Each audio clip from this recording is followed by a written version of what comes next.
Les fans des Inconnus auront sans doute apprécié la séquence et la référence. Les Jeux Olympiques sont de retour à Albertville, accueillis hier par le Premier ministre et le président de la région Provence-Alpes-Côte d'Azur. Après avoir brandi le drapeau en Italie lors de la cérémonie de clôture des Jeux d'hiver, Renaud Muselier a symboliquement lancé hier les Jeux de 2030 organisés dans les Alpes françaises. Antoine Salva. Brandi par les présidents des régions PACA et Auvergne-Rhône-Alpes, le mythique drapeau aux anneaux fait son entrée dans la halle olympique d'Albertville, symbole fort lançant le cycle olympique des Alpes 2030.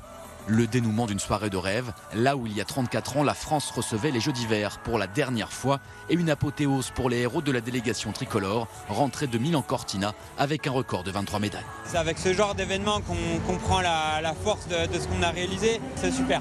On était dans notre cocon en Italie, on ne se rendait pas trop compte des choses et de venir ici, tout est plus réel, tout est plus vrai et je pense que je vais avoir besoin de quelques jours pour réaliser encore.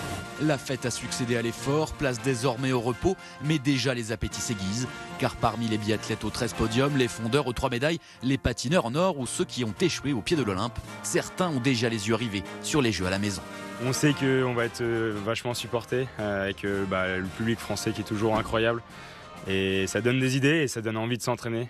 C'est sûr, nous ça va être le Graal de notre vie, le point culminant de notre carrière. On a hâte d'être au départ et de voir tout le village à côté, toute la famille, tous les copains, donc ça va être chouette. 4 ans, c'est loin, mais c'est déjà demain. Et pour beaucoup, il y a d'abord une fin de saison épique à vivre pour surfer sur la gloire ou tout simplement passer à autre chose.